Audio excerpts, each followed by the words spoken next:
Hello बच्चों, क्या हाल चाल। तो सब बढ़िया। तो मेरा नाम AK वर्मा और आज मैं आप लोगों को क्लास 12 का संपूर्ण सिलेबस की बात करने वाले हैं।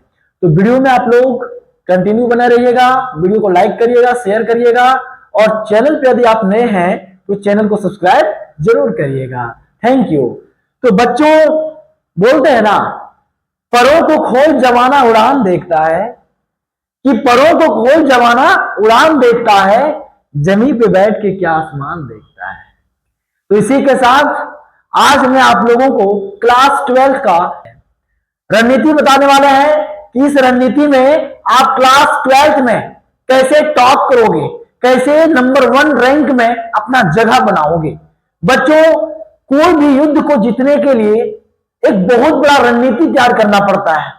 जैसे उसी प्रकार से आज मैं आप लोगों को बताने वाला हूं कि क्लास 12 में विजय कैसे हासिल करेंगे, नंबर 1 रैंक कैसे लाएंगे, क्या उसका रणनीति होनी चाहिए। बच्चों, अक्सर कहा जाता है कि किसी भी बड़े बड़े युद्ध में आपको विजय हासिल करने के लिए क्या बनाना पड़ता है बच्चों? गोल बनाना पड़ता है। और गोल बनाने के बाद आपको क्या हासिल होता है बच्चों? एम, जिसको कहा जाता है बच्चों लक्ष्य। रणनीति बनाओ, क्या हासिल होगा? लक्ष्य हासिल होगा। तो हमें उम्मीद है कि आप इस वीडियो में कंटिन्यू बने रहिएगा और ध्यान से देखिएगा कि क्लास 12 का क्या रणनीति तैयार करने जा रहे हैं, क्लास 12 का क्या सिलेबस है।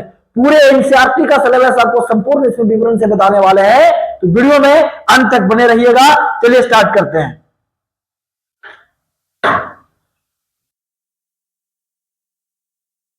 तो बच्चों, जो बच्चे इस वीडियो को देख रहे हैं और क्लास 12 का नोट्स तैयार करना चाहते हैं, तो सबसे पहले एक नया कॉपी खरीदेंगे और इसी प्रकार से लिखेंगे। कॉपी का फर्स्ट पेज में क्लास 12 लिखेंगे बच्चों, और क्लास 12 लिखने के बाद लिखेंगे सिलेबस। यही है रणनीति, जिसको कहा जाता है बच्चों syllabus.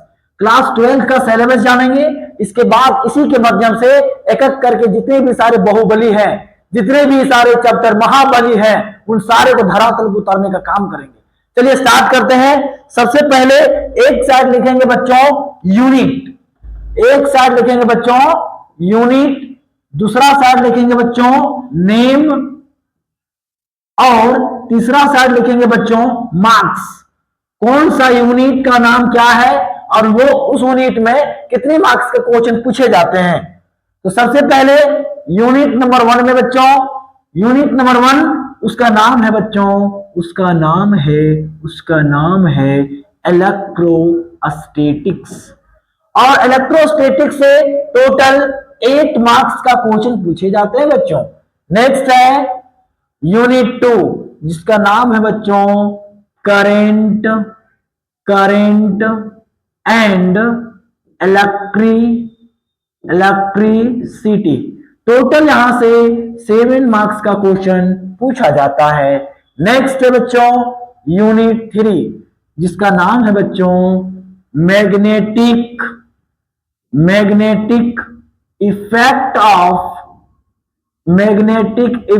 Of current and magnetism.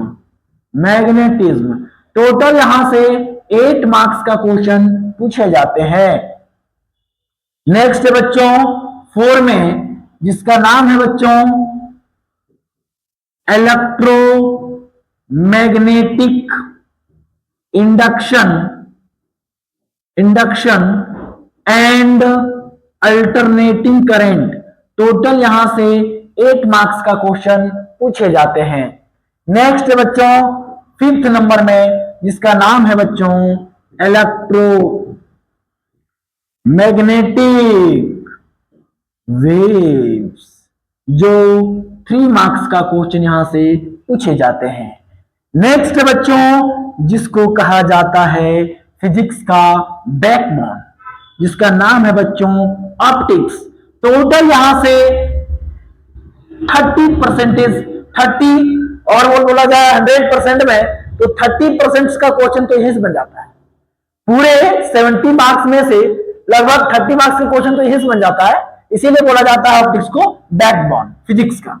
चलिए नेक्स्ट 7 यूनिट में बच्चों dual nature dual nature and radiation. यहां से टोटल 4 मार्क्स का क्वेश्चन पूछे जाते हैं। नेक्स्ट है बच्चों, नेक्स्ट है आइटम एंड न्यूक्लियाई। यहां से टोटल 6 मार्क्स का क्वेश्चन पूछे जाते हैं। नेक्स्ट है बच्चों 9 नंबर में electronic device. Electronic device total यहां से 7 मार्क्स का नंबर पूछा जाता है। नेक्स्ट और लास्ट है बच्चों 10 यूनिट, जिसका नाम है बच्चों कम्युनिकेशन सिस्टम।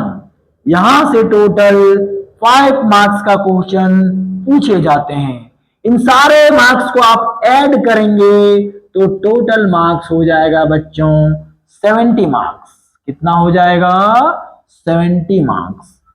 तो यही है क्लास 12 का एक बहुत बेहतरीन रणनीति, जिसके माध्यम से आप क्लास 12 में पूरे झारखंड में, पूरे जिला में, अपने प्रखंड में एक परचम को लहरा सकते हैं।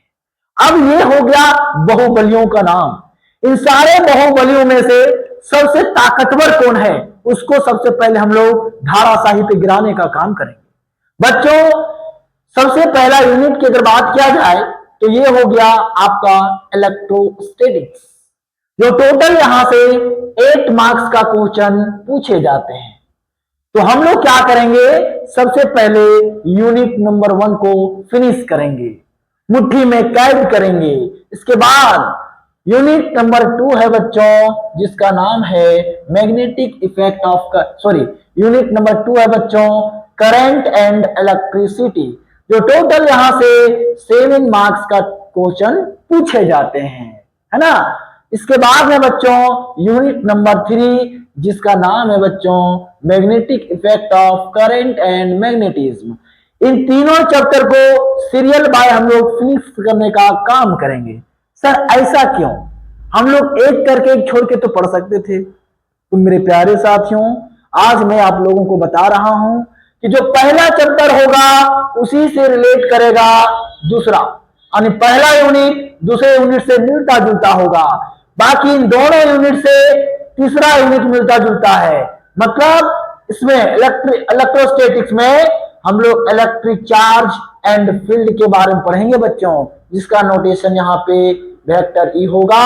और magnetic effect of current and magnetism में हम लोग मैग्नेटिक फील्ड के बारे में पढ़ेंगे, जिसका नोटेशन क्या होगा बच्चों, वेक्टर बी होगा।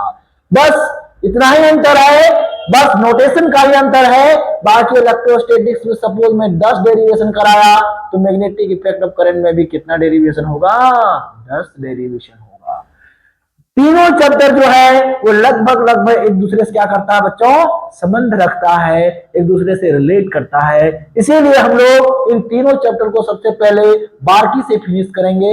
इसके बाद जो है कहा जाता है ना फिजिक्स का बैकबोन, रीढ़ का हड्डी, अगर किसी इंसान का रीढ़ का हड्डी टूट जाए तो वो दोबारा खड़ा होने के लायक नहीं होता है। इसी प्रकार से ये जो महायुद्ध हम लोगों के सामने छिड़ा हुआ है, इसका सबसे पहले हम लोग बैकबोन को तोड़ने का काम करेंगे।